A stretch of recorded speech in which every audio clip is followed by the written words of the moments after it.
కాకినాడ జిల్లా వేట్లపాలెం బాణసంచా తయారీ కేంద్రంలో జరిగిన ప్రమాదంలో 23 మంది మృతి చెందారు. కాకినాడ ప్రభుత్వ ఆసుపత్రిలో 9 మంది క్షతగాత్రులు చికిత్స పొందుతున్నారు.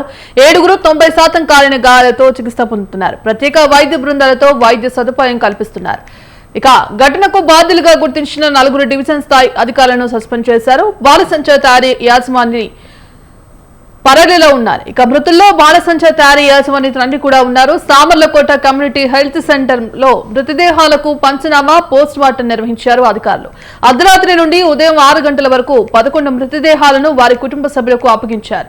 ఇక మట్టి ఖర్చుల నిమిత్తం ఒక్కొక్కరికి 25,000 రూపాయల సహాయం అందజేశారు. ఇవాళ డిప్యూటీ సీఎం పవన్ కళ్యాణ్, మంత్రులు అనిత, నారాయణ, కందుల దుర్గేష్ మృతుల కుటుంబాలు ఇళ్లకు వెళ్లి ఎక్స్గ్రేషియా చెక్కులు అందించనున్నారు.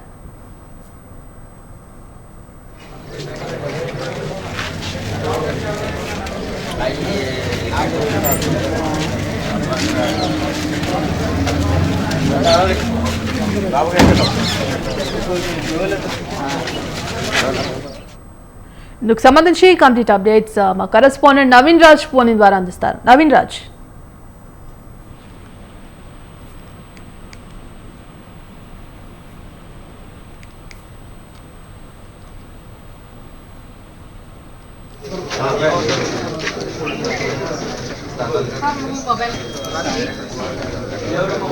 కాకినాడ జీజీహెచ్ లో 9 మంది బాధితులకు చికిత్స అందిస్తున్నారు. ఘటనకు బాధ్యులుగా 4 డివిజన్ స్థాయి అధికారులను ఇప్పటికే సస్పెండ్ చేశారు. బాణసంచా తయారీ యాజమాని పరారీలో ఉన్నట్టుగా తెలుస్తోంది. ఇక సామర్లకోట ఆసుపత్రిలో మృతదేహాలకు పోస్ట్ మార్టం నిర్వహిస్తున్నారు. ఇందుకు సంబంధించి కంప్లీట్ అప్డేట్స్ మా కరెస్పాండెంట్ నవీన్ రాజ్ ఫోన్ ద్వారా అందిస్తారు. Naveen Raj, thank you Bhagyashree. Good morning. Kakinada జిల్లా వేట్లపాలెంలో అయితే కనుక బాణసంచా తయారీ కేంద్రంలో జరిగిన అగ్ని ప్రమాదంలో అయితే కనుక ఇప్పటి వరకు సుమారు 23 మంది మృతి చెందినట్లుగా అయితే మనకైతే సమాచారం ఉంటుంది. నిన్న రాత్రి వరకు అయితే కనుక 21 మంది మృతి చెందారు. అయితే అధికారికంగా 20 మంది మృతి చెందారని చెప్పేసి అయితే నిన్న అధికారికంగా అయితే ప్రకటించారు. అయితే రాత్రి కూడా ఒక 40 ఇయర్స్ బాలుడు కూడా వ్యక్తి కూడా నిన్న మృతి చెందిన పరిస్థితి ఉంది. దీంతో ఇప్పటి వరకు కూడా 23 మంది మృతి చెందినట్లుగా అయితే మనకు సమాచారం ఉంటుంది. అలాగే కాకినాడ ప్రభుత్వ ఆసుపత్రులు అయితే కనుక 9 మంది క్షతగాత్రులు అయితే ఉన్నారు. సుమారు 80-90% బాడీస్ కూడా ఖాళీ ఆసుపత్రులు అయితే కనుక చికిత్స పొందుతున్న పరిస్థితి ఉంది. వీరందరికీ కూడా ప్రత్యేకమైన వైద్య బృందాలతో వైద్యం అయితే అందించేందుకైతే ఇక్కడైతే ఏర్పాట్లు చేశారు. కాకినాడ ప్రభుత్వ ఆసుపత్రిలో అయితే వీరంతా కూడా ఇప్పటికే 9 మంది ఉన్నారు. వీరిలో 7గురు పరిస్థితి కనుక విషమంగా ఉందని చెప్పొచ్చు. అయితే నిన్న జరిగిన ఈ సంఘటన తర్వాత అయితే కనుక ఈ బాడీస్ ని వెతికిలాట తర్వాత వీరందరికీ కూడా రాత్రి కాకినాడ ప్రభుత్వ ఆసుపత్రికి తరలించారు. అలాగే ఇప్పుడు రాత్రి నుంచి కూడా ఈ రోజు ఉదయం వరకు కూడా ఈ బాడీస్ కి శవ పంచనామా అలాగే పోస్ట్ మార్టం నిర్వహించి ఈ వాహనాల ద్వారా ఈ బాడీస్ ని కూడా తరలించి ఏదైతే బాధితులు ఉన్నారో బాధితుల కుటుంబాలకైతే కనుక ఈ బాడీస్ ని కూడా అప్పగించిన పరిస్థితి ఉంది. ఏదైతే ఈ బాణసంచా తయారీ యజమాని అడబాల అర్జును అలాగే వాసు ఇద్దరు కూడా పరారీలో ఉన్నారు.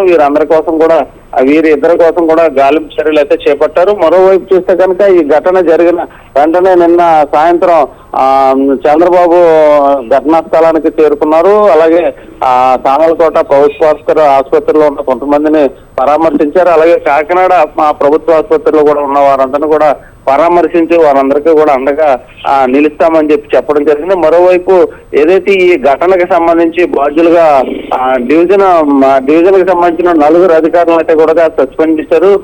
ఇటు ఆర్డీఓ కావచ్చు, డిఎస్పీ కావచ్చు, అలాగే ఫైర్, అలాగే లేబర్ ఆఫీసర్ ఈ 4గురిని కూడా సస్పెండ్ చేశాము. అలాగే ఈ ఘటనకు సంబంధించి కూడా పూర్తి స్థాయిలో అయితే కనుక ఎంక్వైరీ చేస్తాము.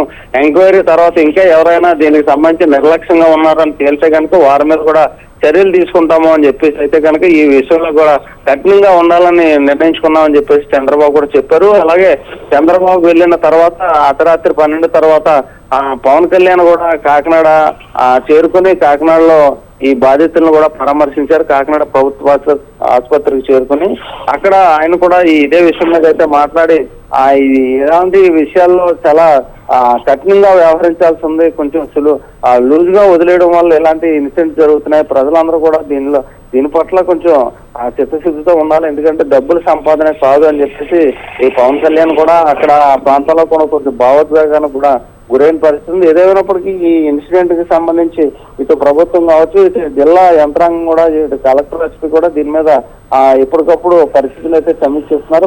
ప్రజెంట్ అయితే కనుక కాకినాడ ప్రభుత్వ ఆసుపత్రిలో 9 మంది ఉన్న పరిస్థితి ఉంది. నిన్న 23 మంది చనిపోయారు. ఇద్దరు మాత్రమే కొంచెం సురక్షితంగా ఉన్నారని చెప్పేసి అయితే వైద్యులు అయితే చెప్తున్న పరిస్థితి ఉంది. బాధ్యత. Right, thank you Naveen Raj.